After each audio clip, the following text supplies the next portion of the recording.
জীবাত্মাকে জানার উপায় কি?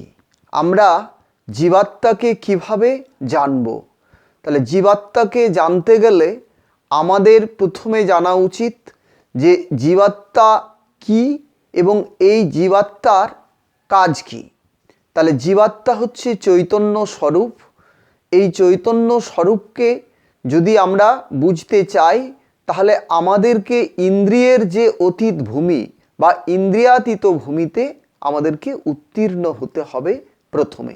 কারণ জীবাত্মাকে ইন্দ্রিয়ের দ্বারা কখনোই জানা সম্ভব নয়। ইন্দ্রিয়ের উপরে যতক্ষণ না আমরা যেতে পারছি বা ইন্দ্রিয়ের যে বন্ধন রয়েছে এই বন্ধনের ওপরে যতক্ষণ না আমরা যাচ্ছি ততক্ষণ পর্যন্ত আমরা কিছুতেই জীবাত্মাকে বুঝতে পারবো না বা জানতে পারবো না। তাহলে জীবাত্মাকে কিভাবে জানা যাবে? জীবাত্মাকে জানতে গেলে আমাদেরকে সাত্ত্বিক আহার গ্রহণ করতে হবে। কেন সাত্ত্বিক আহার গ্রহণ করব? সাত্ত্বিক আহার যদি আমরা গ্রহণ করি তাহলে আমরা আমাদের শরীরে যে বিশুদ্ধ পরিশুদ্ধ রক্ত উৎপন্ন হবে, যার দ্বারা শরীর মানে স্থূল শরীর এবং মন এই দুটোই সুস্থ এবং স্থির হবে। তাহলে যখন মন শরীর এগুলো সুস্থ হবে বা স্থির হবে তখন আমাদের যে বিহার বা আমাদের যে ব্যবহার হবে বা আমাদের যে ক্রিয়াশীল ভূমিতে আমাদের যখন আমরা বিচরণ করব তখন সেখানে কি হবে? সেখানে আমাদের সংযম প্রকাশিত হবে। যদি আমরা সাত্ত্বিক আহার গ্রহণ না করি তাহলে আমাদের অসংযম প্রকাশিত হবে। তাহলে জীবাত্মাকে জানতে গেলে শরীরকে বা মন প্রাণ বুদ্ধি এগুলোকে প্রথমে সংযত করতে হবে। এই পঞ্চ ইন্দ্রিয়কেও সংযত করতে হবে। এইগুলোকে আমরা সংযত করে প্রাণ মনকে ভ্রুযুগে স্থির করতে হবে।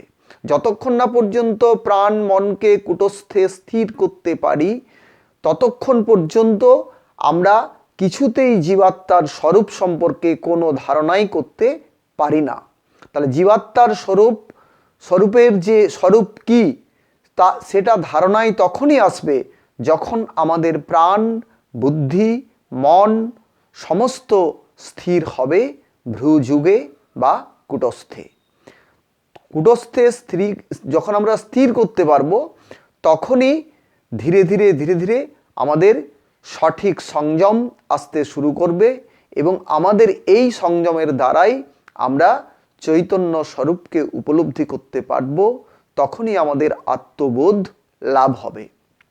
তাহলে যোগ অভ্যাসের যে যৌগিক পদ্ধতি রয়েছে সেই যৌগিক পদ্ধতির দ্বারাই এই প্রাণ মন বুদ্ধি এগুলোকে কুটস্থে নিয়ে যেতে হবে এবং ইন্দ্রিয় সংযম আমাদের অভ্যাস করতে হবে।